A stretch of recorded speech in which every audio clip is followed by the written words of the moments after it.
Barangay Love Stories. Love Stories.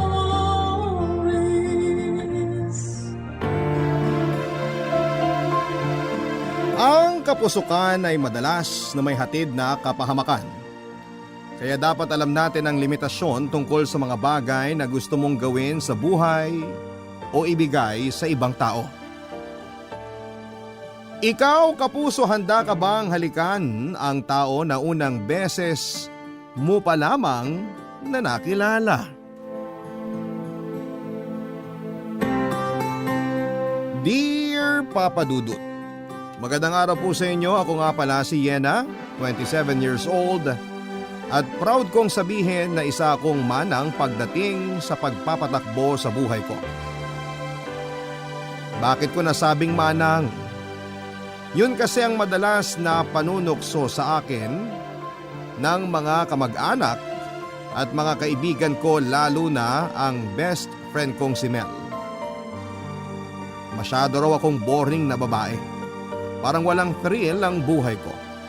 Masyado raw akong mabait at para bang walang bahid ng kasalanan. Paano po naman kasi lumaki ako sa isang katolikong pamilya? Pinalaki ako ng lola ko na walang ibang naging limangan kundi ang mag-novena ng alas 3 ng hapon at pagalitan at gawing basihan ng Biblia sa pangangaral sa iyo. Bata pa lamang ako, bahay at school lang ang nakasanayan ko. Kahit na ilang beses akong ayain ng mga kaibigan ko at kaklase ay panay ang tanggi ko. Yung gusto talaga nila akong makalaro at makasama ay kailangan sa bahay namin sila pumunta. Yon ang batas. Ang sabi ko kasi sa kanila ay kailangan kong mag-aral at samahan ng lola ko sa paglilinis ng altar at pagluluto ng kakainin na ipangaatang. Ito na ang nakasanayan ko hanggang sa pagdadalaga, at kahit nga may trabaho na ako ay ganun pa rin, Papa Dudut. Bahay at trabaho lang ang naging buhay ko. Siyempre, dagdag na dyan ang pagsisimba tuwing Miyerkules at Linggo kasama ang aking lola. Ni minsan ay hindi ko naranasang makalabas para mamasyal o gumimik tulad ng mga kaibigan ko. Hindi naman masama ang loob ko dahil nasanay naman ako sa ganitong buhay. Kahit nga sabihin nila sa akin na subukan ko naman ang gumala at magpakababad or magpaka-bad girl, kahit minsan ay hindi ko pa rin ginawa yon, kaya siguro yon ang dahilan. Kaya unti-unti ay nawalan ako ng mga kaibigan maliban kay Mel na isang malaking kabaligtaran ko sa ugali at sa prinsipyo. Siya lang ang nagstay.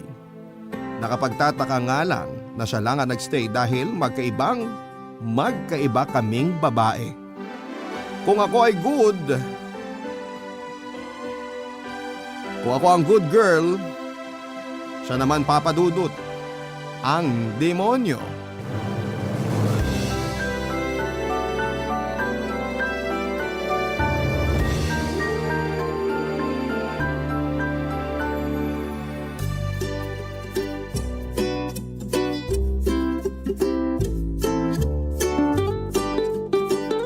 Ay, grabe.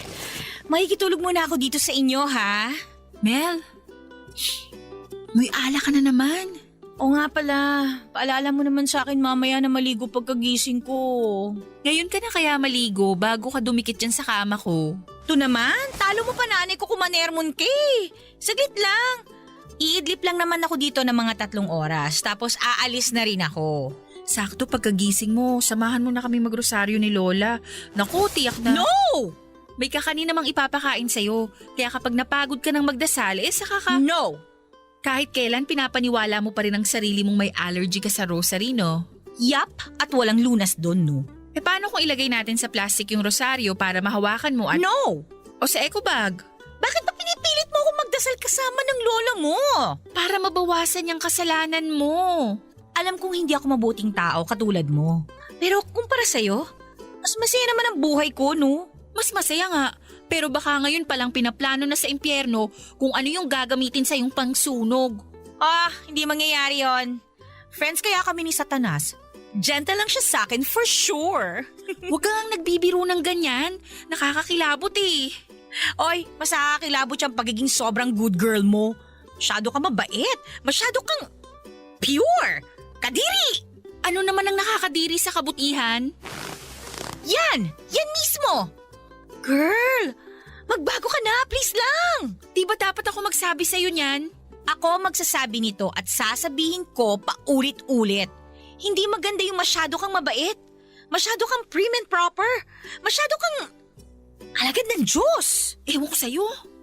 Teka, kukuha lang ako ng sapin sa kama para mahigaan mo at… Masaya ka ba?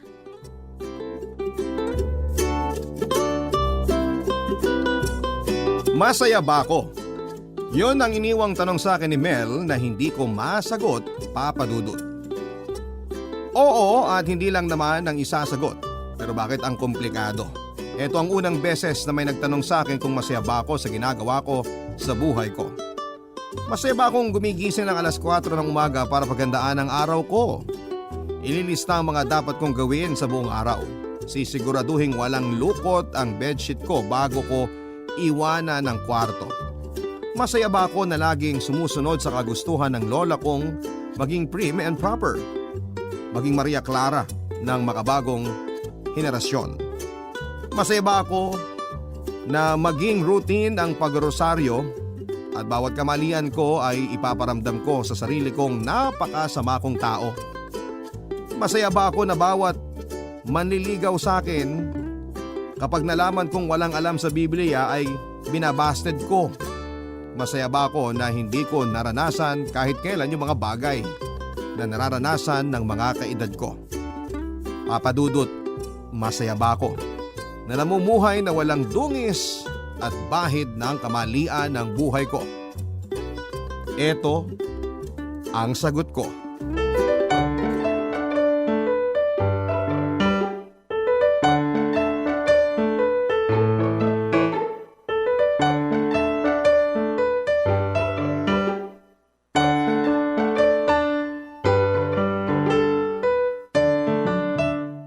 Hindi.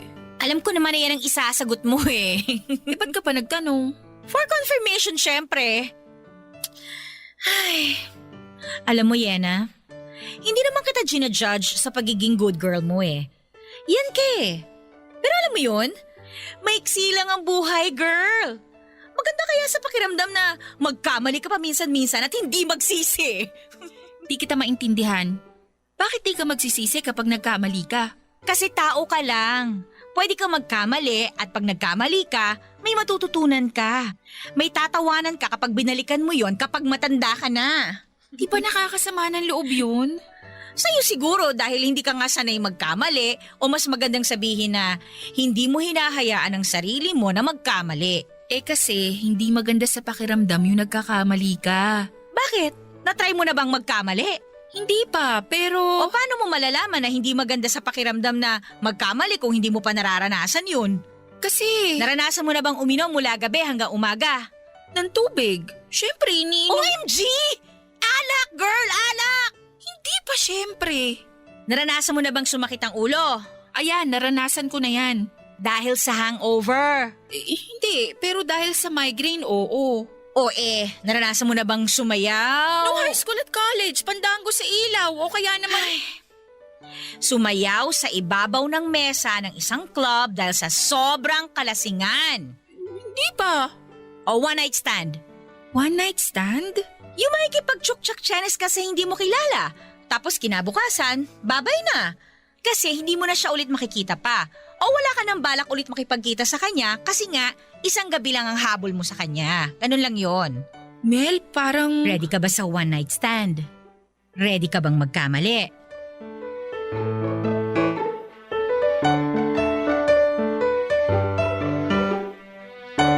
Papadudot, hindi ko po alam kung ano ang pumasok sa utak ko at bigla ko na lamang sinabing oo.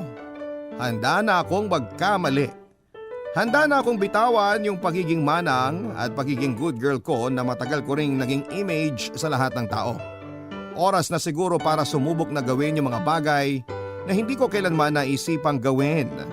Parang ang sarap kasi sa pakiramdam na kapag nagkakaedad na, kapag binalikan ko ang pagkabata ko ay mapapangiti ako, mapapailing at mapapasabing, ay, nagawa ko yon.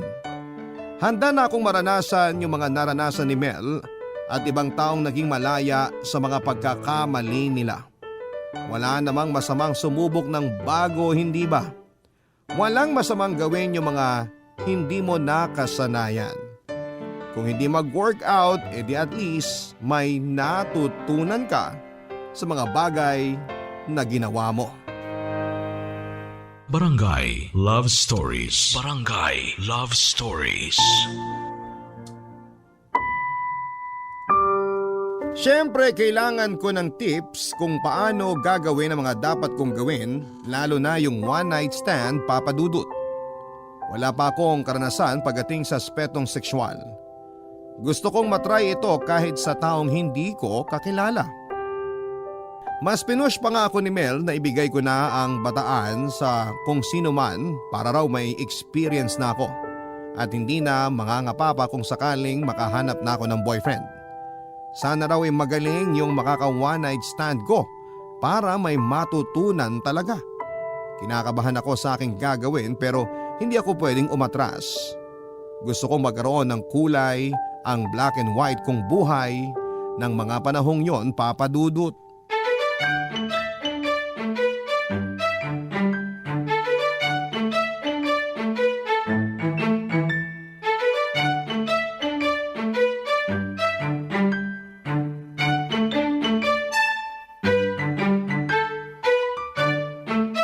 Tandaan mo mabuti itong lahat ng sasabihin ko, ha? Okay, go. Pwede bang ilista ko sa diary o sa planner ko? Anong diary o planner? Mais ka nga! Ano yan? Bit-bit mo sa bar tapos binabasa mo habang may kasama ka ng prospect for one night stand? Alam mo namang mahina ako sa memorization eh. Makinig ka lang sa akin, okay? Madali lang to. Sige. Una, papahiramin kita ng damit dahil ipupusa ko ang future ko. Wala kang sexing damit. Uy, grabe. Meron naman yung turtleneck ko. Girl, turtleneck yun. Hindi ka mag-opisina o attend ng seminar. Pero short sleeves yun, kaya kita ang arms ko. Ay wow, ang hot ha? Anong gagawin ko kung wala akong pang sexy na damit? Pahihiramin nga kita. Magka-size naman siguro tayo. Huwag naman yung masyadong… Medyo mababang cleavage, hapit sa bewang na dress, at kulay pula. Teka, hindi ko alam kung kaya kong… Kaya mong isuot yun, maniwala ka. Di ba ako kakabagin? Bakit ka naman kakabagin? Bakit nasa dibdib mo ba yung tiyan mo? Sure ka bang mag-work yan? Proven and tested na mga pa-cleavage na damit. Kapag may pinapakita ka, lalapitan ka. O tapos, ano pa? Titig. Importante ang titig. Hindi yung titig na ginagawa mo sa rosaryo mo, ha? Yung may mali siya. Kapag nagkukwento siya, makinig ka. Kunwari, interesado ka kahit hindi naman. Kahit walang kwenta yung mga sinasabi niya, kunwari makinig ka na lang. Pero, totohanin mo yung pagtitig, ha? Doon pa lang, mararamdaman niyang interesado ka sa kanya. At mapipick up na niya na gusto mo rin siyang… No, alam mo na. At ano pa? Okay, maging touchy ka. Lalo na kapag tumatawa ka sa mga hirit niya, ha? Gusto ng mga lalaki yun. Maging mapisil ka. Kapag hahawakan mo siya sa braso, diinan mo yung kapit. Yung kapit na parang may pinapahiwatig ka. Kapit na may pinapahiwatig? Basta madiin, sabayan mo ng titig. Kinakabahan ako, Mel. Paano kung hindi ko magawa lahat yan? Titig lang mukhang alanganin na ako eh. Alam mo namang kahinaan ko yan sa mga kausap ko. Kaya nga dapat itry mo eh. Kasali na yan sa mga bago mo matututunan ngayon na pwede mo may apply sa ibang bagay. Parang di ko kaya. Kayanin mo. Sa tingin mo may papatol sa akin? Girl, maganda ka. Kulang ka lang sa paggamit ng gandang yan. Sayang yan. Huwag mong bulukin. Gamitin mo na.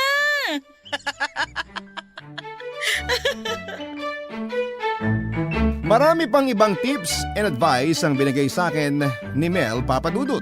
Halos sumakit ang ulo ko sa mga impormasyong pilit kong pinagsasama-sama bago ang gabi ng paghahanap ko ng one night stand. Nang sumapit na ngayon ay panay ang dasal ko na sana'y mag-work. Hindi na sumama sa akin si Mel para daw hindi na ako mailang. Nagpunta ako sa isang bar malayo sa bar para walang makilala or makakilala at walang magsumbong sa aking lola. Mga 30 minutos siguro akong nakaupo at pilit na iniinom ang beer na sinasabi ni Mel na dapat kong orderin. Pilit kong tinatago sa mukha ko ang pagkadisgusto sa lasa ng beer na yon. Sabi kasi ni Mel, kailangan makita ng lalaki na nag-aalak ako para hindi sila ilag na lapitan ako. Ayon, may lumapit nga. Si Nick. 1 taon lang ang tanda sa akin. Sana naghahanap din siya ng one night stand. Kasi sabi ni Mel, mag-ingat ako doon sa mga lalaking lalapit sa akin at balak akong seryosohin. Masisira lang daw ang planong isang gabi lang at bukas ay wala na. Bye-bye na.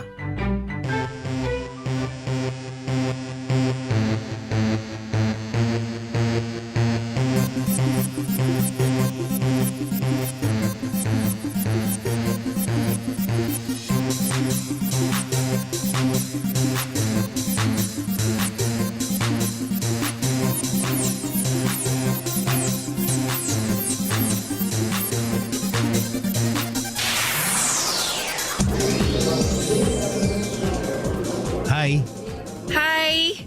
Nick. Nick mo? Sorry ba, joke? Yena pala. Nakakatawa naman yung Nick mo. Bakit di ka nagbi-beer? O kahit na anong alak? Di ako umiinom eh. Ay, good boy. Masarap kaya ang alak? Eh bakit parang hindi mo gusto yung beer na hawak mo? Kasi may ibang lasa eh. Parang lasang expired na. Ano yan, delata? Lumang stock siguro. So saan ang punta mo niyan? Ha? Eh kasi may malaki kang bag eh. O baka galing kang biyahe. Ay, hindi. Hindi ko pa alam kung saan ako pupunta. Ha? Bakit hindi mo alam? Explorer ka ba? OMG! Nakakatawa ka! Aray! Ay, sorry. Masakit ba yung pagkakapisil ko sa braso mo? Sinamahan mo kasi ng kuko eh. Hala, sorry. Alam mo, meron akong panglinis ng sugat dito at saka Band-Aid. Tapos pwede ko rin... Teka bakit may dala ang ganyan sa bar? Baka kasi masugat ako kapag binuksan ko yung mga alak na iinumin ko. Bakit kasi ikaw magbubukas may waiter naman nagagawa nun? Strong independent woman ako eh. Okay. Pwede ka bang maka one night stand? Ha? Isang gabi lang, promise. Walang commitment, walang breakfast. Alis agad after. Seryoso ka ba? Ayaw mo ba? Kaya ka ba may overnight bag na dala? Well, para lang handa. Para may mali na may baon kang bag kasi hindi ka maiki-overnight. Dapat alis ka na bago sikatan ng araw. Ayaw mo ba? Kasi kung ayaw mo maki one night stand sa akin, pwede namang... Okay, sige. Payag na ako.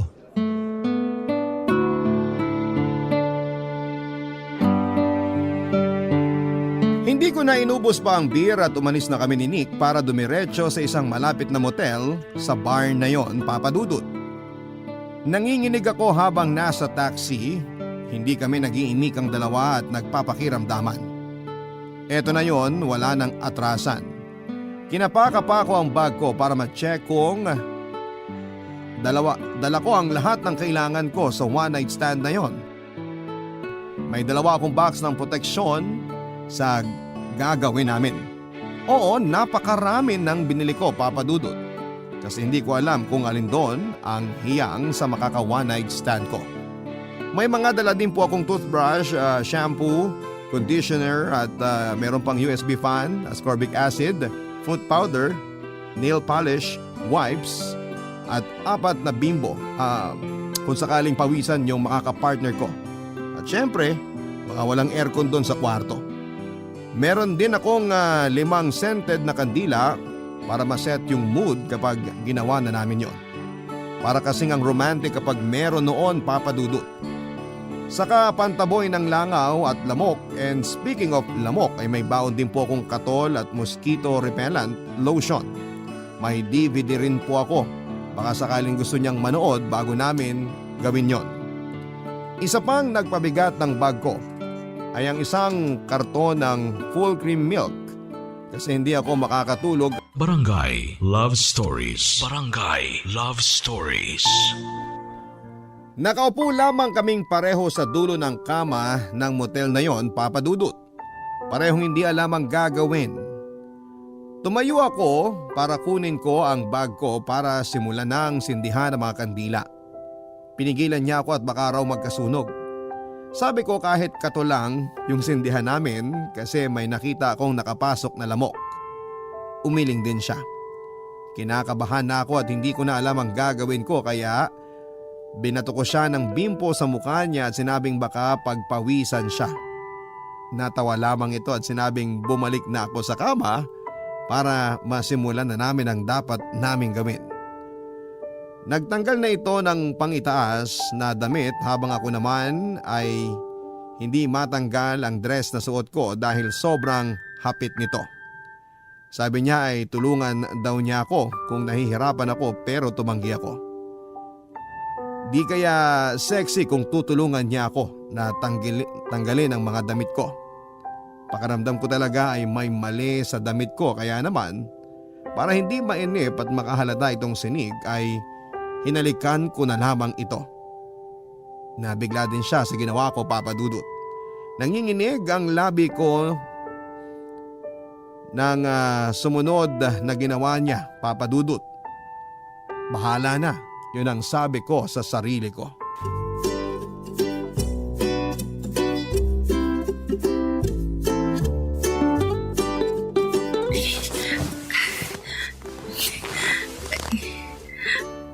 Okay ba? Ang alin? Itong ginagawa natin kahit hindi ko matanggal ang damit ko. Matatanggal din yan. Teka. Oh, bakit? Pagod na ako humalik eh. Nakakasakit pala ng panga. Bakit? Ngayon ka lang ba humalik? Ha? Ako? Dami ko na kayang nakahalikan na tao na iba't ibang lahi tsaka iba-ibang labi. Bakit di ka sigurado? First time mo ba? Hindi baka ikaw. Senior na ako sa one night stand, no? Talaga? Bakit may overnight bag ka? May dala ka pang katulad kandila. Di ko naman sinadyang dalhin yun eh. Nadampot ko lang kasi sa bahay nung isang naka one night stand ko yung mga yun eh. So, klepto ka. Uy, grabe ka mambintang ha. Madilim kasi kaya kala ko cellphone ko yung nakuha ko. Kandila pala. Anong cellphone ang meron ka? At bakit ka hugis ng kandila? Ano ba? Sisimulan ba natin o magdadaldalan lang tayo? Siyempre, simulan na.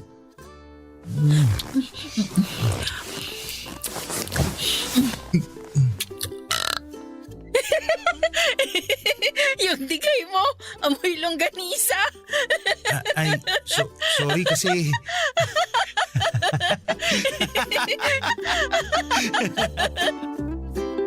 At dahil nga sa dighay na yon ay nawala na ang tensyon sa pagitan namin ni Nick. Mas naging komportable, mas masaya. Nakahiga lang kaming pareho at tawa lang ng tawa. Doon kami napagod na dalawa, Papa Dudut, hanggang sa magkwentuhan na lamang kami at nagtanungan tungkol sa mga sarili namin. Isang bagay na hindi dapat ginagawa kung alam mong isang gabi lamang ayon kay Mel pero ginawa namin. Wala nagustuhan ko ang presensya ni Nick. Nilabas ko pa noon ang gatas nang mauhaw kaming pareho. Ininom namin yon at natakot ako na baka makatulog ako dahil uminom ako ng gatas. Pero hindi naman nangyayari yon. Mas nagising pa nga ako. Epekto marahil ng mga sinabi ni Nick, Papa Dudut. Nakatitig lamang ako sa kanya habang nagsasalita siya dahil totoong interesado ako sa mga sinasabi niya. Napapahawak ako sa braso niya tuwing nagpapatawa siya. At totoong natatawa ako at humahawak ako sa kanyang braso hindi para landiin siya kundi para patigilin siya sa pagpapatawa dahil sumasakit na ang tiyan ko. Nangyari lahat ng mga gustong mangyari ni Mel sa akin sa gabing yon maliban sa alam nyo na. Hindi namin nagawa yon, Papa Dudut.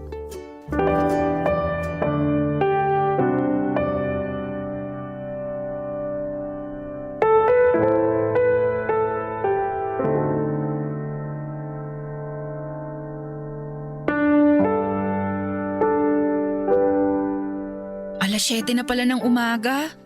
Inabot tayo ng ganong katagal sa kwentuhan? Nang walang nangyari sa atin? Oo. Wow! Disappointed ka ba na hindi ka Nakascore? Ako? Hindi Mas natuwa ako sa usapan. Hindi ko na tuloy hinanap yung dapat na gagawin natin. Plastic. Kung kaplastikan yun, edi sana kanina pa lang na nakatitig ka sa akin at pahawak-hawak ng braso ko, gumawa na ako ng paraan para may mangyari sa atin. Di sorry. Nick? Masaya ako na ikaw ang naka-one night stand ko. Huwag mo nang sabihin yung one night stand. Kasi wala naman nangyari sa atin Meron. Ha? Hindi mo nga natanggal yung dress mo Connection. Connection?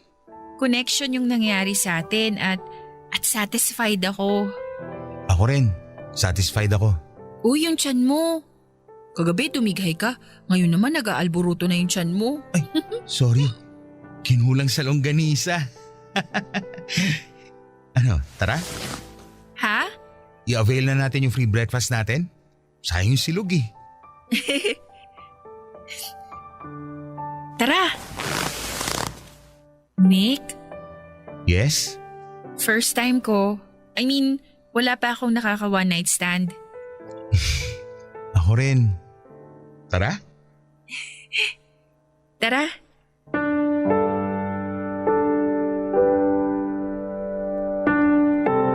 At dyan na nga nagsimula ang forever ko o papadudot. Ang inakala kong isang gabi lang ay aabutin pala kinabukasan. Ang akala kong hanggang isang umaga lang ay madadagdagan ng ilang umaga na kasama siyang nag-aalmusal. Ang akala kong wala lang ay meron pala. Papadudot, habang sinusulat ko ito ay hindi ko maiwasang mapangiti at mapailing. Kapag binabalikan ko ang unang encounter namin na ito ni Nick ay natatawa na lamang ako. Mantakin mo, yung isang gabi lang kasama ang lalaking ito ay nadagdagan at nasundan ng nasundan hanggang sa naging regular ko na siyang katabi sa kama sa gabi at kasamang nag-aalmusal pagsapit ng umaga. 10 taon na. 10 taong ko nang kasama si Nick, papadudot, habang binabalikan ang una naming pagtatagpo. 10 taon na pero parang kahapon lang nangyari ang lahat.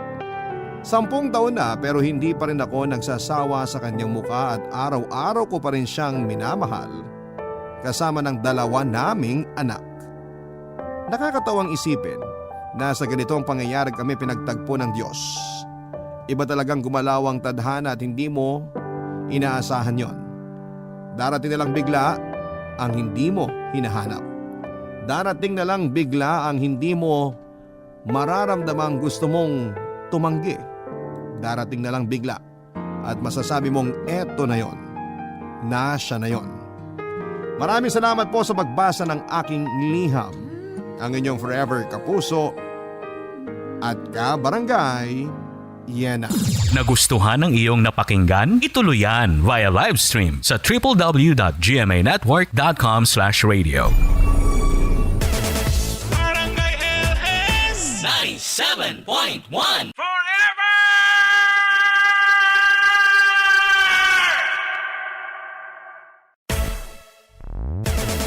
Barangay LS 97.1 Forever! Mga kwento ng pag-ibig, kwento ng pag-asa at mga kwento ng buhay dito sa Barangay Love Stories. Love Stories.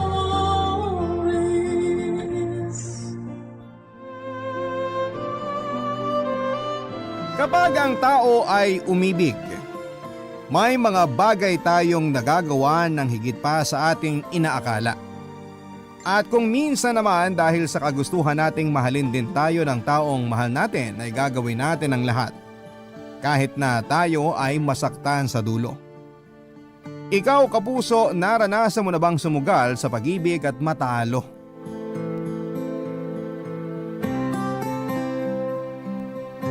Dear Papa Dudut, isang mapagpalang araw po sa inyo at sa ating mga kabarangay. Ako po si Oliver, 35 years old at isang call center agent dito sa Makati. Minsan kong nadiskubre ang programa ninyo noong isang beses na naipit ako sa heavy traffic sa EDSA. Habang nagbabiyahe at aaminin kong nagustuhan ko ang itinampok ninyong storya ng araw na yon. Kaya naman sinimulan ko na rin po na i-marathon ang iba pang mga kwento ninyo online. At ngayon nga ay nagbabaka sakali po akong mapipili ninyo ang aking liham upang ako naman ang makapagbahagi ng aking kwento. Tulad ng iba't ibang mukha ng pag-ibig ay madalas na nating napapakinggan ay masasabi kong wala rin namang pinagkaiba ang storya ko sa iba pa nating mga kabarangay na nagbahagi ng kanilang kwento. Kapag tayo nagmamahal ay para tayong nakalutang sa ulap. Ang mga paa natin ay parang nakaangat sa sahig at sobrang sarap sa pakiramdam. Subalit kaakibat naman nito ang matinding sakit kapag tayo ay nahulog at nagkadurog-durog. At dito ko na nga sisimula ng aking kwento. Papadudot, meron akong girlfriend noon si Kim, katrabaho ko siya, maganda, morena, balingkinitan ang pangangatawan. Kwela at may pagka-hopeless romantic. Naniniwala siya sa tadhana at paulit-ulit niya noong sinasabi sa akin kung gaano siya kaswerte na nakilala niya ako at naging kami. Sa halos 4 na taon naming magkasintahan, magsisinungaling ako kung sasabihin kong hindi sumagi sa isipan ko na siya na nga ang babaeng pakakasalan ko pagdating ng araw. Perpekto nga kung tawagin ng mga mutual friends namin ni Kim ang aming relasyon, papadudot.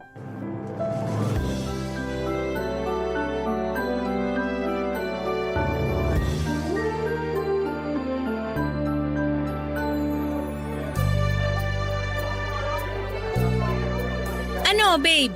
Nasurpresa ba kita dito sa romantic dinner ko for 2? Happy 4 years sa atin!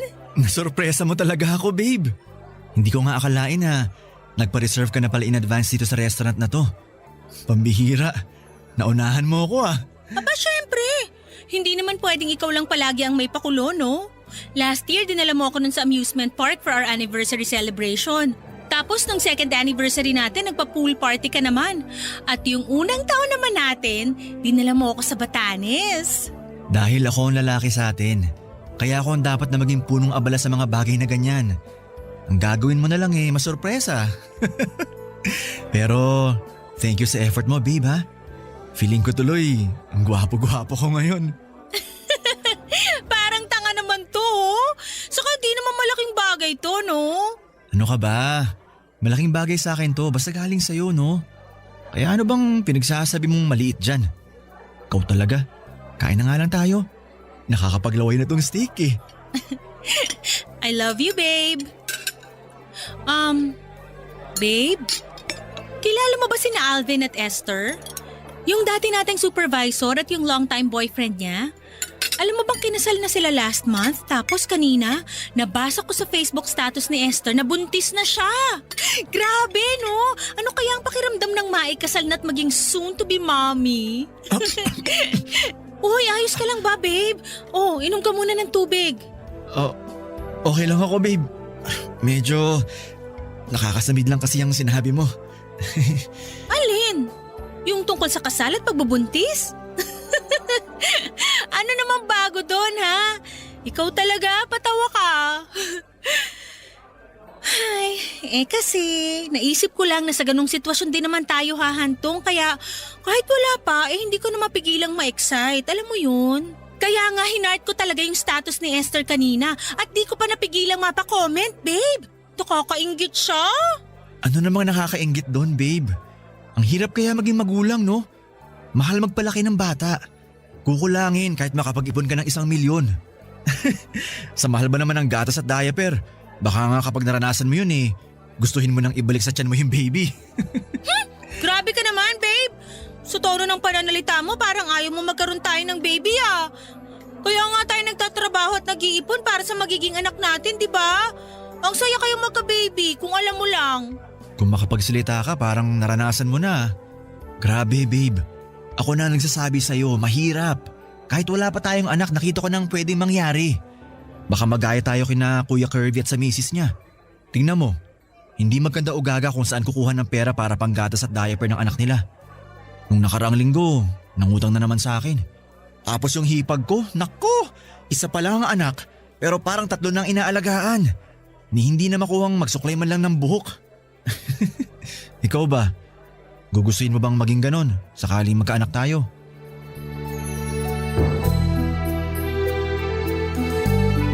Aaminin kong hindi pa talaga ako handang maging ama, Papa Dudut. Sa edad ko noong 30 anyos ay hindi pa sumasagi sa isipan ko na magkaroon kami ng anak ni Kim. Pero hindi naman ibig sabihin noon ay hindi ko na mahal ang girlfriend ko. Mahal na mahal ko siya pero hindi maikakaila na na-pressure talaga ako matapos niyang banggitin sa aming anniversary celebration ang tungkol sa pagkakaroon ng anak. Bukod kay Kim ay pinipressure rin ako ng pamilya niya tungkol sa bagay na yon, Papa Dudut. Hindi lang isang beses, sa halip ay maraming ulit na rin akong tinatanong ng mga magulang ng girlfriend ko kung kailan daw ba namin sila bibigyan ng apo gayong hindi na sila bumabata at kami naman ni Kim ay tumatanda na rin.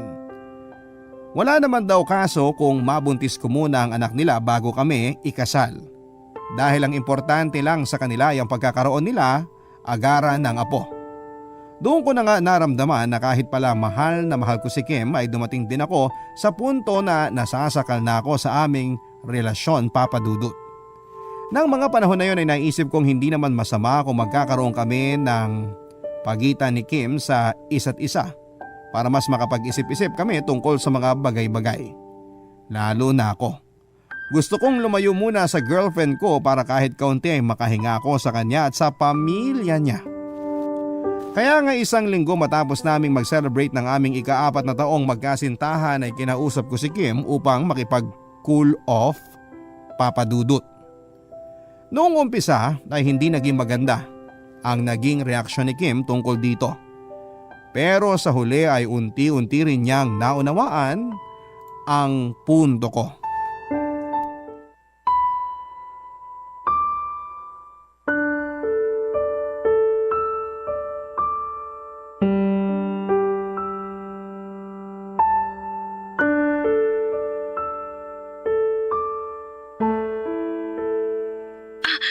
Babe, ano bang sinasabi mo?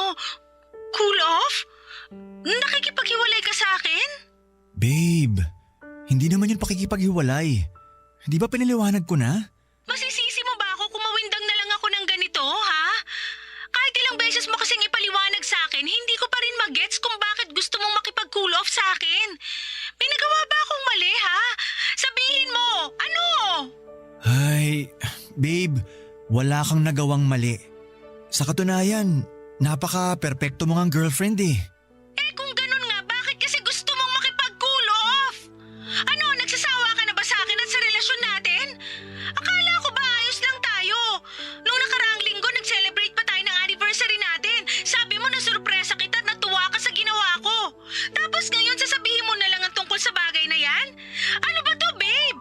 Prank? Kasi kung oo, hindi na ako natutuwa. Babe, makinig ka sa akin, okay? Hindi to prank. Pero hindi naman ibig sabihin na gusto ko mag-cool off muna tayo nakikipag-break na ako sa'yo tulad ng sinasabi mo. I love you so much, babe. Pero kailangan ko rin ng oras para sa sarili ko. Yung ako lang sana. At bakit? Hindi ka na ba masaya na kasama ako? Nasaan ka ba kasing gago ka? Para mabatukan kita! Ayaw mo pa akong diretsuhin, ang dami mo pang paligoy-ligoy!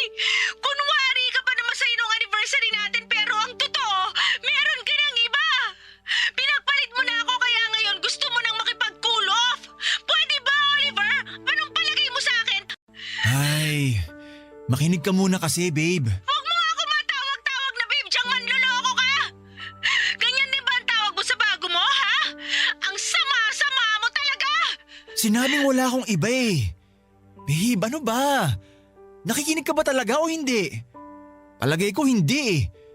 Alam mo, palagi ka nalang ganyan. Alam mo kung bakit gusto ko makipag-cool off sa'yo? Dahil yan sa ugali mo. Anong dahil sa ugali ko? Hoy, huwag mo nga akong babaligtarin!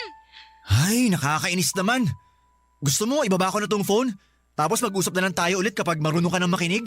Babe, sandali lang. Huwag mo ibaba.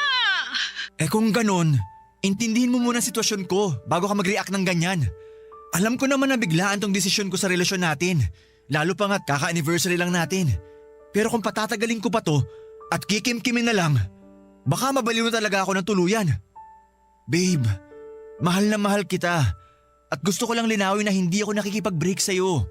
Pero pakiramdam ko kasi masyado na ako nakadepende sa'yo, alam mo yun? Alam ko busy ka rin sa sarili mong buhay at ayokong palagi nakabuntot sa'yo. Kaya nga naisip ko na kung magkakaroon ako ng panahon sa sarili ko, kahit na sandali lang, edi hindi mo na ako palaging iisipin, di ba? Paano hindi kita palaging iisipin ni boyfriend kita? Bahagi ka na ng sistema ko, no?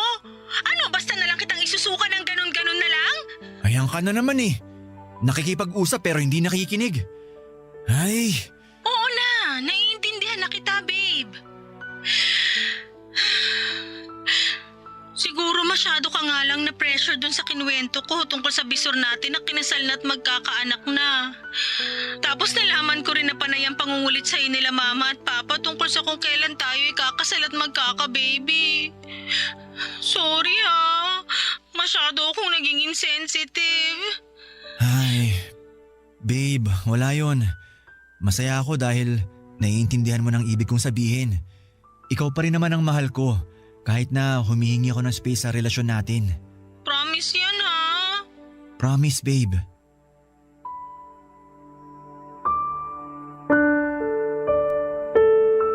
At kahit na hindi siya ganap na sumang-ayon sa gusto kong cool off sa aming relasyon ay naramdaman ko ang unti-unting paglayo sa akin ni Kim Papadudot. Pero hindi naman ibig sabihin noon ay naging malamig na ang pakikitungo namin sa isa't isa. Sa halip ay ipinakita sa akin ni Kim na naiintindihan niya kung minsan ay gusto ko namang kumilos ng ako lang at hindi siya kasama. Noon nga ay nagkasundo kaming magkaroon ng oras para sa aming mga sarili. Aminado ako na bago sa pakiramdam na wala ang girlfriend ko sa aking tabi, lalo pat nasanay ako na palagi siyang kasama. Pero unti-unti, natuto akong gumalaw ng ako lamang at hindi kailan kumonsulta sa kahit na sino. Yun nga ang pakiramdam na matagal ko nang gustong maramdaman muli bago ko pa lamang makilala si Kim Papadudut. Hanggang isang araw ay nagkaroon ng reunion ng mga barkada ko noong college. Kadalasan, sinasama ko si Kim sa mga ganong okasyon upang ipakilala sa aking mga kaibigan, ngunit ng panahon na yon ay hinayaan ako ng girlfriend ko na mag-enjoy na mag-isa. Siyempre, meron pa rin namang mga restrictions at bilin mula sa kanya pero malaki naman ang tiwala niya sa akin. Kaya nga, masaya din ako. At nadagdagan pa nga ang kasiyahan ko sa munting kalayaang natatamo ko nang muli ay magkita kami ng dati kong kaklase sa naturang reunion. Walang iba kung hindi si Jane Papadudut.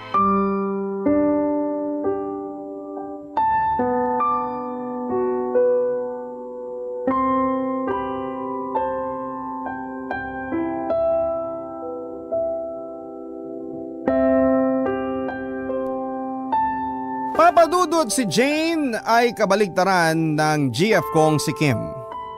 May pagkatimid kasi siya samantalang wala namang kiber si Jane.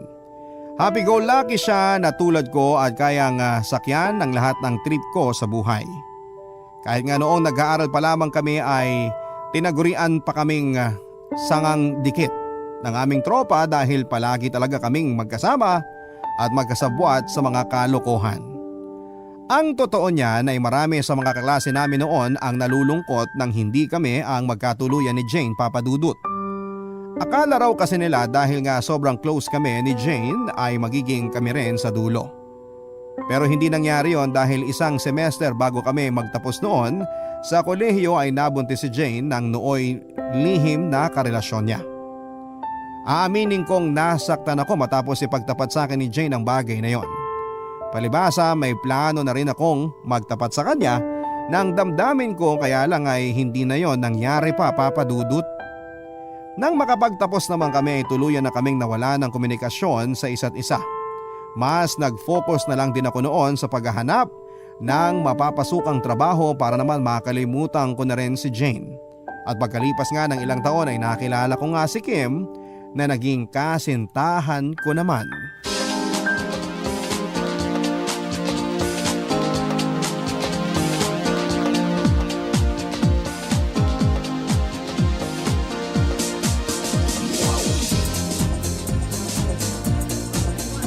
So, Oliver, may girlfriend ka na pala. At ano ka mong pangalan niya? Kim? Oo. Kim nga palang pangalan niya. Saan mo naman narinig ang tungkol sa bagay na yan? At natanong mo pa. Siyempre, usap-usapan ng mga classmates natin dati. Kasi naman, nagtataka sila kung bakit sa unang pagkakataon daw, hindi mo kasama si Kim. Kadalasan, palagi mo raw siyang kabuntot sa ganitong events. Ano ba yan? Para namang wala siyang tiwala sa'yo. Ganun lang talaga si Kim. Pero napag-usapan na naman namin ang tungkol dyan. Kaya nga, hindi na niya ako sinamahan ngayon eh. Ang sarap din pala sa pakiramdam na hindi mo kabuntot ang girlfriend mo, no? Nako, nakalimutan ko na yata ang pakiramdam na mayroong karelasyon. Tulad mo. Kung makapagsalita naman to, para naghiwalay na kayo ng tatay ng anak mo ah. Paano kung sabihin kong matagal na kaming hiwalay? Maniniwala ka ba? Sorry. Napaka-insensitive ko. Jane, Alam ko yung tono na yan. Huwag mo nang ituloy yan dahil mag-aaksaya ka lang ng panahon. Tsaka ginusto ko naman maghiwalay kami ng tatay ng anak ko, no? Siraulong yun. Binubugbog ako. Sino makakatagal sa ganung pag-uugali, di ba? Parang basura. Noong una, ayos naman siya. Kaso nalulong sa bisyo. Kaya kami na ng anak niyang pinagdilalo tuwing lasing. Kaya yun, naisip ko, mas mabuti nang mawala ng tatay ang anak ko kesa makasama pa namin ang demonyong yun. ay, napaka-demonyo nga niya. At tama lang din na iniwan mo siya, no? Masahol pa siya sa hayop. Kung ako lang nasa posisyon niya, hindi ko kayo magagawang saktan ng anak mo. Kung makapagsalita ka naman, parang posibleng maging tayo ah. Tandang-tanda ko pa nung nasa college pa lang tayo. Ini-snub mo ang beauty ko. Kaya nga naisip ko noon na baka hindi ang katulad ko ang type mo. Kasi, ang mga gusto mo pala ay yung katulad ng syota mo ngayon. Boring. Parang nanay umasta. May pagka-hopeless romantic. Alam mo, Oliver, nang malaman ko na pupunta ka sa reunion natin, na-excite talaga ako makita ka ulit. Ang totoo niyan, Jane. Ganon rin ang nararamdaman ko ngayon. Hindi ko nga akalain na makikita kita ngayon. Kaya naman, sobrang saya ko. Nung hindi tayo nagkatuluyan noon, marami sa mga barkada natin ang nalungkot dahil akala nila magiging tayo. Tapos nga nagkaanak ako at may girlfriend ka naman ngayon. Pero naisip ko lang na baka ito na yung second chance para sa atin. Anong ibig mong sabihin, Jane? Na baka pwede nang maging tayo. Pero alam mo namang may girlfriend na ako, di ba? Ayokong saktan si Kim. Hindi mo naman sasaktan si Kim eh. Tsaka hindi naman niya kailangan malaman na meron tayong relasyon. Alam mo yun? Wala namang kaso sa akin kung kayo pa rin habang patago naman yung sa atin. Matagal-tagal na rin kasi simula nung mayroong nang mahal sa akin. At kitang-kita ko naman sa mga mata mo na pareho tayo ng nararamdaman sa isa't isa. Kaya huwag ka namang dalawang isip. Huwag ka mag-alala. Hindi malalaman ng girlfriend mo. Akala ko kahit ilang taon na ang lumipas ay tuluyan nang mawawala ang nararamdaman ko para kay Jane Papadudut. Pero matapos nga naming muling magkita ay tila patay na bumangon sa hukay ang lahat ng masasaya naming mga alaala. Kasama na nga doon ang damdamin ko para sa kanya. At kahit na matapos kong aminin kay Jane na meron na akong kasintahan ay hindi pa rin noon nahadlangan ang kagustuhan niyang magkaroon kami ng lihim na relasyon. Papadudod, alam kong masama, alam kong kasumpa-sumpa kung papayag ako sa mungkahing yon ni Jane, lalo pat meron na akong girlfriend, subalit kung matutokso ka ay matutokso ka. Kaya pagkatapos ng pagkikita namin yon ni Jane ay nagpalitan kami ng mga numero. Tapos ay nagsimula na rin kaming mag-usap ng patago sa text o sa chat. Bukod doon ay doble ang pag-iingat na ginagawa ko kapag nakikipagkita ako kay Jane. At meron na rin palang nangyayari sa amin noon, Papadudut. Sa totoo lang ay nauubos pa nga ang lahat ng panahon at buong atensyon ko kay Jane kesa sa sarili kong girlfriend. Kaya naman hindi katakataka na nakahalata na si Kim sa tuluyang pagdistansya at panlalamig ko sa kanya at isang araw nga ay kinompronta niya ako.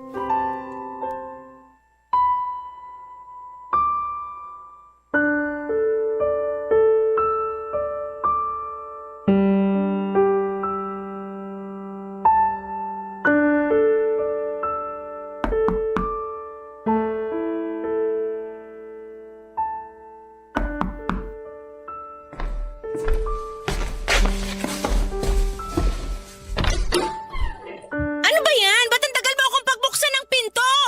Kim naman! Siyempre may ginagawa ako, kaya hindi ko agad nabuksan yung pinto. Saka ano ba ginagawa mo dito? Ni hindi ka man na nagsasabi na pupunta ka pala. Halika, pumasok ka. At bakit kailangan ako magsabi sa'yo, ha? Hindi ko na ba pwedeng bisitahin sa bahay nila ang boyfriend ko? Siguro meron kang tinatago dito, no? Ano na naman ba yung pinagsasabi mo? Saan yan ang galing? Totoo naman, di ba? Kaya matagal mo akong pagbuksan ng pinto kasi tinatago mo pa ang babae mo? Umamin ka ng demonyo ka! Alam mo, talagang sira na yung ulo mo. Pasalamat ka wala si na mama dito. Dahil baka hindi nila magustuhan yung binibintang mo sa akin. Wala akong ibang babae para sabihin ko sa'yo, no? Kung totoo nga ang sinasabi mo, bakit parang lalo tayong naging malayo sa isa't isa, ha? Kung wala ka talagang ibang nilalande, bakit ang tagal mo mag-reply sa mga chat at texts ko?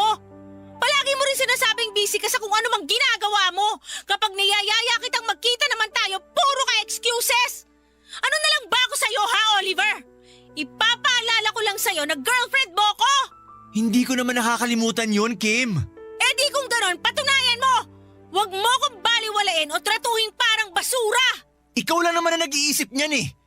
Ikaw lang naman ang maraming sinasabi tungkol sa relasyon natin. Grabe ka na rin maghinala. Ano ba yan? Ganyan ka na ba talaga kapraning? Nakalimutan mo na ba na humingi ako sa iyo ng space? Akala ko pa naman nagkakaintindihan tayo nung pumayag ka. Kaya mo binigay sa akin yun. Pumayag nga ako, pero sa bibig mo na rin mismo nang galing na hindi ka naman nakikipaghiwalay sa akin. Kaya humingi ka na sinasabi mong space. Pero sa nakikita ko kung umasta ka dyan, para ka ng single. Ano, totoo naman ang sinasabi ko, di ba? Sabihin mo na lang kasi kung meron ka ng iba. Para naman hindi na ako nagmumukhang tanga pa. Wala akong ibang babae, okay? Alam mo, kung ayaw mo maniwala sa akin, bahala ka sa buhay mo. Kung nagpunta ka lang dito para pagbintangan ako ng mga bagay na yan, pwes, bukas ang pinto, Kim. Ano ka mo? Makakaalis ka na. Wala akong panahon para sa'yo kung wala kang tiwala sa akin.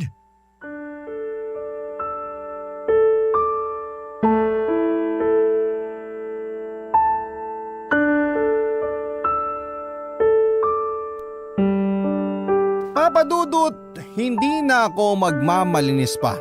Alam kong maling-mali sa mata ng Diyos at ng tao ang pagtataksil ko kay Kim, pero anong magagawa ko?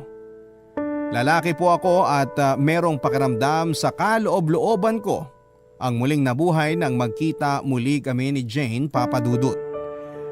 Yung pakiramdam tulad ng labis na kasiyahan at pagkasabik na hindi ko nararamdaman pa kay Kim. Kaya nga kahit na totoo ang paratang niya sa akin ay walang pasubali ko yung itinanggi. At mabuti na lamang dahil mukhang mahal na mahal ako ni Jane para maniwala siya sa akin kahit na napipilitan lamang siya. Pero nagkamali pala ako, Papa Dudut. Nang araw ding yon ay palihim ulit akong nakipagkita kay Jane. Pero hindi ko akalain na sinundan pala ako ng girlfriend ko. At gano'n na lamang ang gulat ko nang walang pagdadalawang isip niya akong pagsasampalin at iniskandalo dahil sa mga nakita niya. Papa Dudut, galit na galit sa akin si Kim matapos nga niyang mapatunayan ng pagtataksil ko sa kanya. Kaya nga siguro ng araw ding yon ay nakipaghiwalay siya sa akin, Papa Dudut. Kitang-kita ko kung paanong nadurog ang puso niya na mga panahong yon. Bakas din sa kanyang mga mata ang labis na kalungkutan dahil sa pagiging traidor ko sa aming relasyon. At aaminin kong hindi pa kaagad pumasok sa utak ko ang katotohanan ganon lang ako kadaling binitawan ni Kim. Na ganon kadali lang siyang nakipagkala sa akin at isinuko na lamang ng basta-basta ang aming relasyon. Dahil ang pagkakaalam ko ay mas mahal ako ni Kim, kaya naman bakit nakaya niyang makipaghiwalay sa akin. At doon ko nga na-realize ang lahat ng kagaguhang nagawa ko, Papa Dudut. Nang sandaling yon, tuluyan ko na ring tinapos ang kung anumang namamagitan sa amin ni Jane. Nagalit pa nga siya sa akin at tulad ni Kim ay sinampal niya rin ako. Pero pinangatawanan ko sa kanya na sa kanilang dalawa ni Kim ay hindi siya ang mahal ko at hindi rin siya ang pinipili ko. Simula noon ay sinimulan ko na ngang humingi ng tawad kay Kim dahil sa mga nagawa ko. Sinuyo ko siya, Papa Dudut, niligawang muli kahit na pinagtatabuyan niya ako. Ngunit hindi ako sumuko. Alam ko na may nararamdaman pa sa akin si Kim, alam ko na hindi niya ako kaagad makakalimutan. Kaya naman ginawa ko talaga ang lahat para mapasa akin muli siya. Kaso isang araw, nalaman kong nililigawan siya ni Anton. Katrabaho namin na may gusto rin sa kanya kahit na kami pa noon. Pero ang mas kinagulat ko ay ang pagpayag ni Kim na magpaligaw kay Anton, Papa Dudut.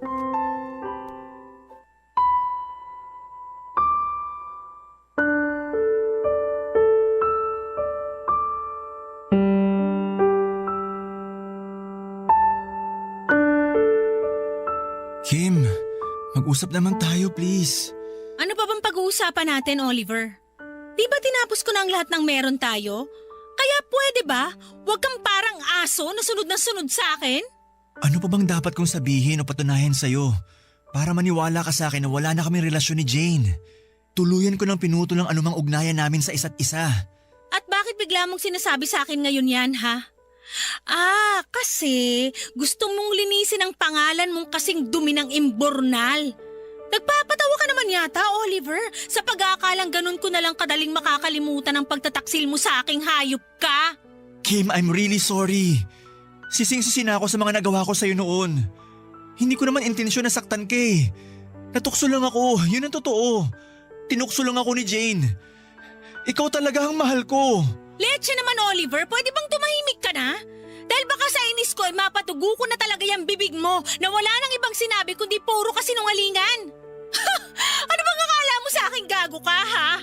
Na sobrang tanga ko para magpautunan naman sa mga sinasabi mo? Hoy, para sabihin ko sa'yo, hindi ako boba. At ano ka mo yon? Natukso ka lang? Sinong ginagago mo? Samantalang mukhang ilang beses ding may nangyari sa inyo ng Jane na yon tapos sasabihin mong tinukso ka lang niya? Aba, ayos din ha? Para sabihin ko sa'yo, ginusto mo yon. Ginusto mong magtaksil sa akin at sa relasyon natin. Kaya nga gusto kong humingi ng tawad sa iyo, Kim. Alam ko may nararamdaman ka pa rin naman sa akin. Kaya bakit hindi na lang tayo magbalikan? Matapos ko makipaghiwalay kay Jane, na-realize ko na ikaw pala talaga ang mahal ko. Kaya please, bumalik ka na sa akin. Please, Kim. Hindi lang makapalang mukha mo, no? Makitid din ang utak mong gago ka. Hindi mo ba naiintindihan?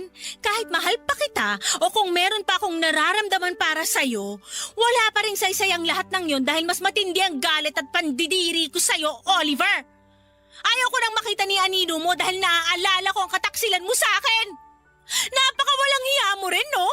Kunwari ka pa na gusto mo makipag-cool off pero maglolo ko ka lang pala. Sana diniretso mo na lang ako noon. Sana sinabi mo na lang sa akin na hindi ka na masaya sa relasyon natin kaya kahit masakit, ayos lang, matitiis ko yon.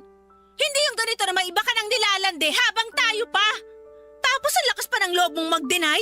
Gago ka rin talaga, ano? Napakagago mo! Kim, please. I'm sorry. Bigyan mo lang ako ng pagkakataon. Pangako, magbabago ako. Huwag mo naman sanang basta-basta sayangin ang mga pinagsamahan natin. Di ba meron tayong pangarap na magkaroon ng pamilya? Paano pa matutupad yun? Kung basta mo na lang isusukot ibabasura ang relasyon natin. Di ba? Para sabihin ko sa'yo, ikaw ang nagtapon ng lahat ng meron tayo. Ikaw ang nagpadala sa tukso at hindi ako. Kaya ikaw at wala nang iba ang dapat sisihin dito, Oliver.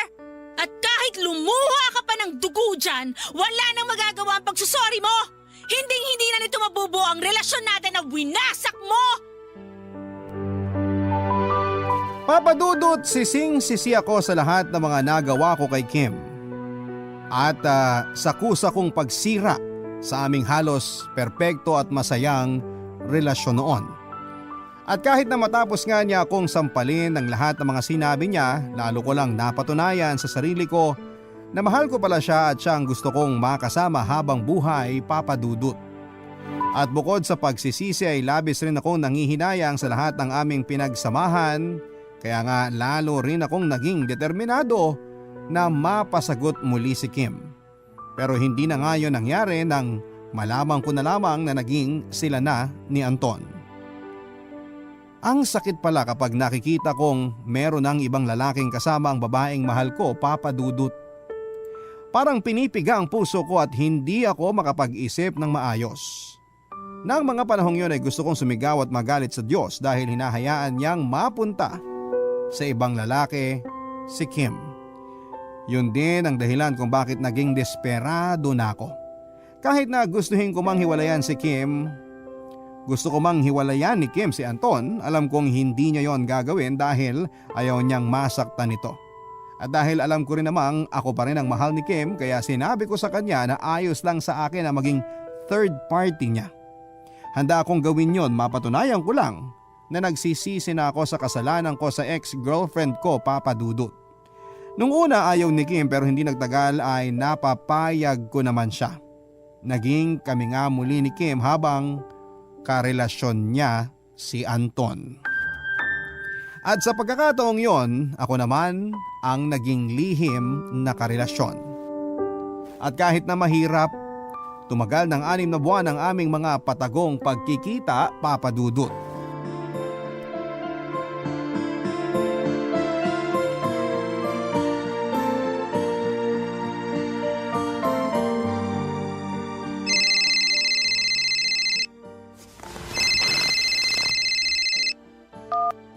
Hello, Anton? Hi babe, nasan ka? Kanina pa kita tinatawagan pero hindi kita makontak eh. Nandito lang ako sa mall, babe. Something for you kapag nakita tayo mamayang gabi. Akala mo siguro nakalimutan ko ng birthday mo ngayon, no? Syempre hindi. Ikaw talaga, nag-abala ka pa. Aba, bakit naman hindi ako mag-aabala? Boyfriend kita. Alam mo, dahil nasabi ko nang may regalo ko sa'yo, pwede umarte ka na lang na masasorpresa mamaya. Para naman kunwari di mo pa alam. Puro ka talaga kalokohan. I'll see you later, babe. See you, bye! Oh, wow! Sweet ah! Kung lambingin mo naman si Anton, parang totoo. Bakit mo ba? Alam mo, napapaisip ako kung bakit nagtitiis ka pa rin makisama diyan kay Anton. Samantalang napaka-loser naman niya. Bakit, Kim? Kaya ka ba niyang paligayain sa kama? Katulad ng ligayang binibigay ko sa'yo, ha? Hoy, Oliver! Wala kang karapatang pagsalitaan ng ganyan si Anton, no? Kapal ng mukha nito, kala mo kung sino. Makaalis na nga dahil ayaw kitang makasama. So, ganun na lang ba yon? Ano bang pinagsasasabi mo? Na nakipagkita ka lang sa akin ngayon para makipag-sex. Na kapag ayaw mo na, o kung kailangan mo na puntahan yung talunan mong boyfriend, basta-basta mo na lang akong iiwan dito. Ganun na lang ba yon? Ano ba kasing inaakala mo? Na magsistay pa ako rito para makipag-loving-loving sa'yo? Hoy, pwede ba? Huwag kang managinip ng gising dahil imposibleng mangyari pa yon, Oliver. Anong sinabi mo? Ako naman ang mas mahal mo kaysa sa Anton na yan, di ba?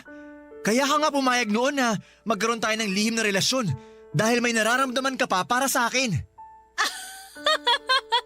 Yan ba talaga ang akala mo, ha? Para sabihin ko sa'yo, nagkakamali ka. Anong ibig mong sabihin? Matagal nang namatay ang nararamdaman ko sa'yo simula nang lokohin mo ko, Oliver. Akala ko nga babalik pa yun dahil pumayag ako na magkaroon tayo ng relasyon. Pero maling-mali pala ako. Dahil galit at pot na lang ang nararamdaman ko para sa'yo ngayon. Kaya nga tinatapos ko na kung ano man ang meron tayo ngayon dahil diring-diri ako sa'yo. Ayaw na kitang makita kaya naman please lang.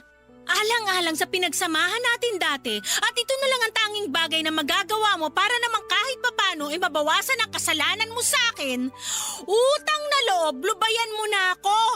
Huwag mo na rin kaming guguluhin pa ni Anton dahil hindi na kita mahal. Akala ko hindi na natuturuan ng puso para mawala ang pag-ibig sa isang tao, pero nagkamali ako. At masayang masaya ako dahil natutunan ko yon. Tapos na tayo, Oliver. Salamat na lang sa lahat.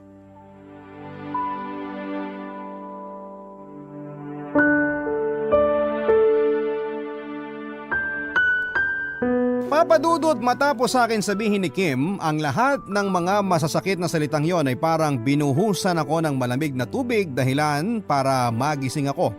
Sa aking ilusyon na isang araw ay magkakabalikan pa kami.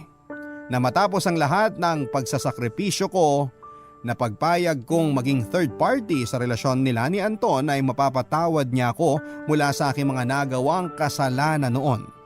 Subalit maling-mali pala ako. Hindi na ako mahal ni Kim at tuluyan na siyang nakipagkala sa akin. Naang panahong yon matapos niya akong iwang mag-isa sa motel kung saan kami nag-check-in ay umiyak na lamang ako ng umiyak. Labis man akong magsisi o magmakaawa sa kanya ay hindi ko na rin maibabalik ang dati naming pinagsamahan. Noon ko nga napagtanto ang malaking katarantaduhang nagawa ko dahilan para ako ay magsisi ng husto. Matapos ng insidenteng yon ay nag-resign ako sa kumpanyang pinagtatrabahuhan namin ni Kim at umalis ako sa bahay ng mga magulang ko. Pagkalipas nga ng ilang buwan, nag-apply ako bilang call center agent at doon ko na lang ginugol ang lahat ng panahon ko magpahanggang sa ngayon. Nagpaka-busy ako para naman kahit papaano ay makalimutan ko ang lahat ng sakit at hinanakit na nararamdaman ko. Sa ngayon ay masaya naman ako sa buhay na meron ako, Papa Dudut. Kahit na nga noong nakaraang taon ay nabalitaan kong kinasal na si Kim at si Anton. Paminsan-minsan, naaalala ko pa rin ang aming pinagsamahan pero gusto ko na lamang na maging masaya para sa kanila dahil deserve naman ni Kim na mapunta sa isang lalaki na mamahalin at aalagaan siya. At hindi sa katulad ko, Papa Dudut. Sobrang laking aral ang natutunan ko mula sa karanasang ito. Kaya naman hindi na ako nagdalawang isip ang sumulat sa programa ninyo. Kung meron mang mga kabarangay natin ang naiinis o nagagalit, hindi ko po sila masisisi. Kung pwede ko nga lang balikan ang mga nakaraan ay hindi na lang sana ako nagpadala noon sa tukso. Papa Dudut, maraming salamat po sa pagkakataong ibinigay ninyo at ng Barangay Love Stories para maibahagi ko ang storya ng aking buhay. Nawa ay patuloy pa kayong pagpalain at mag-inspire ng ibang tao. Ang inyo pong forever kapuso at kabarangay. Ang inyo pong solid listener, Oliver. Mga kwento ng pag-ibig, kwento ng pag-asa at mga kwento ng buhay dito sa Barangay Love Stories. Love Stories. Forever. Nagustuhan ng iyong napakinggan? Ituloy yan via live stream sa www.gmanetwork.com/radio.